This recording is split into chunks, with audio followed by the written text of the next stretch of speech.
All right, welcome to this explainer. Today, we're diving straight into the razor-thin margins of aviation safety by unpacking a fatal runway excursion that happened at Spruce Creek Airport down in Daytona Beach, Florida.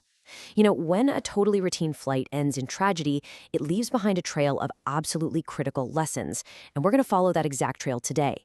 We'll be breaking down the sequence of events, the uncompromising physics involved, and the official findings to figure out exactly what went wrong, and more importantly, why. Okay, let's just sit with this quote for a second.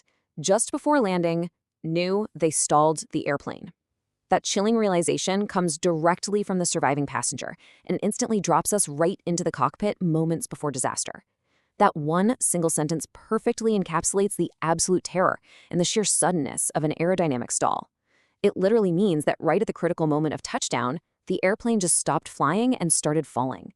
So to understand how they ended up in that terrifying situation, we really need to look at the whole picture. Part 1, Tragedy in Daytona, the July 5th, 2018 flight. Let's rewind the tape and map out this afternoon because it shows just how rapidly a completely normal day can devolve into an emergency.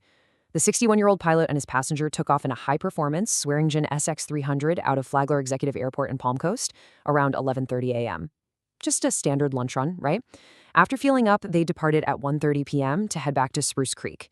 And just 15 minutes later, at 1:45 p.m., the aircraft was completely destroyed. The absolute brevity of this flight really hammers home a crucial truth in aviation. Takeoff and landing are by far the most dangerous phases of flight. Your reaction time is compressed into mere seconds. Now, what's really fascinating here is the weather. It was absolutely gorgeous, which means we have to look entirely elsewhere for the cause of the crash. We're talking clear skies, visibility out to 10 miles, just a few scattered clouds around 1,800 feet, and a warm 30 degrees Celsius. The winds? A totally manageable 10 knots. No sudden pop-up storms, no fog, no crazy turbulence. When you can completely rule out Mother Nature, the focus inevitably and sharply shifts to the machinery and the humans operating it. Part 2, the passenger's account. Inside the Swearingen SX-300. To really piece this puzzle together, we have a massive advantage. The first-hand testimony of the 35-year-old pilot-rated passenger who was sitting right there in the right seat. According to him, everything looked completely textbook. The wing flaps were down for low-speed flight, the landing gear was locked in, they had the 3 green lights showing, and the airspeed indicator was holding rock steady at 90 knots on final approach. If you were in that cockpit, you'd think the airplane was exactly where it needed to be. But the crazy thing about aviation is that the transition from a perfectly stable approach to a catastrophic loss of lift can happen in the blink of an eye. So here is that exact split-second sequence of chaos. The angle of attack alarm starts blaring, the stall hits, and boom, the aircraft slams hard onto runway 6. The passenger actually recalled hearing a loud pop as the left main landing gear totally fractured and collapsed. Now, the pilot's immediate instinct here was to jam the throttle forward to full power for a go-around, basically trying to force the plane back into the sky. But realizing how badly damaged the plane was, he instantly changes his mind, rips the throttle back to idle, and just stands on the brakes. All of that, landing, crash, abort, brake, happened in maybe 3 seconds. And from there, it just ended violently. With the left gear gone, directional control was totally non-existent. The plane violently dragged to the left, smashed into the precision approach path indicator lights, dug its right wing deep into the grass, cartwheeled, and burst into flames.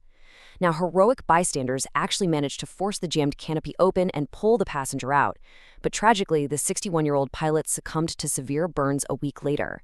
It really underscores a harsh reality. Sometimes the physical impact isn't the most dangerous part of a crash, it's the post-crash fire from aviation fuel. Part 3. Anatomy of a stall, the physics of the crash. Okay, let's ditch the aviation jargon for a minute and talk hard science. Why did this plane literally drop out of the sky? It wasn't a dead engine and nothing snapped off midair. This was a brutal encounter with the uncompromising laws of aerodynamics. When most people hear the word stall, they think of an old car stalling out at a red light. But in the air, the engine can be roaring at 100% power, and if the air stops flowing smoothly over the wings, the plane essentially becomes a very heavy, highly unaerodynamic brick. The wings just lose their ability to fly. And this is exactly why that alarm was screaming at them. When a pilot comes in to land, they pull the nose up to gently settle onto the runway. That's called the flare. Naturally, when you do that, your airspeed bleeds off. But if you pull the nose up too high, or let your speed drop too fast, your angle of attack gets too steep. The smooth air literally separates from the wing, lift is instantly destroyed, and gravity completely takes over. That is exactly what the passenger felt when they suddenly dropped. Now you might be thinking, were these guys just rookies? Absolutely not. And that's what makes this so chilling. Look at the experience level in that cockpit. The pilot had 1,650 total hours of flight time, complete with multi-engine and instrument ratings. The passenger had almost 1,000 hours himself. This was not a student pilot making a rookie mistake. It proves that a momentary lapse in precision, just bleeding off a little too much airspeed during the flare, can catch even seasoned veterans completely off guard. Physics doesn't care about your logbook.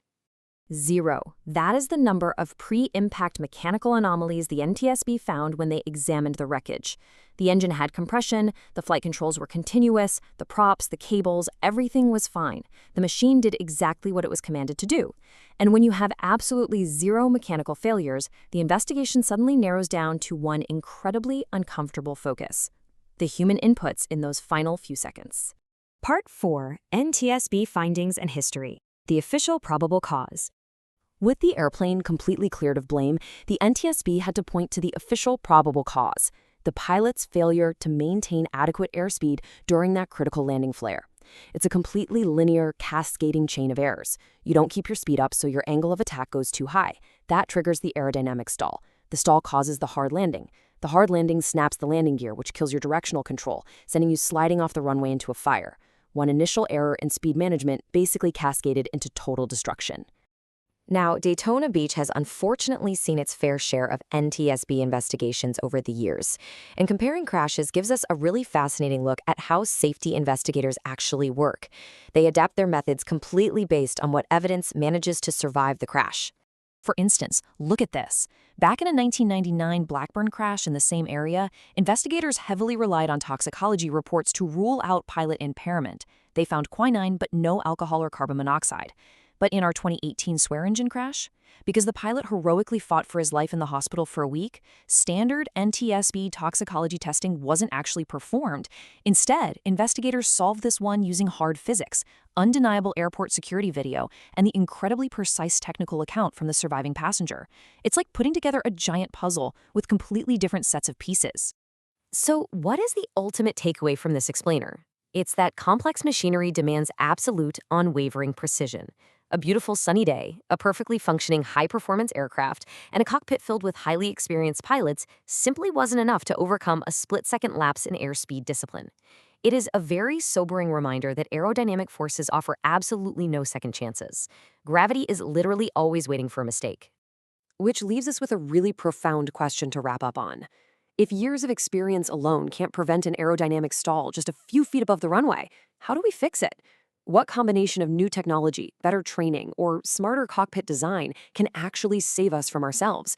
I want you to think about that the next time you're watching an airplane gently touch down, and just remember the razor-thin margins keeping it safely in the air.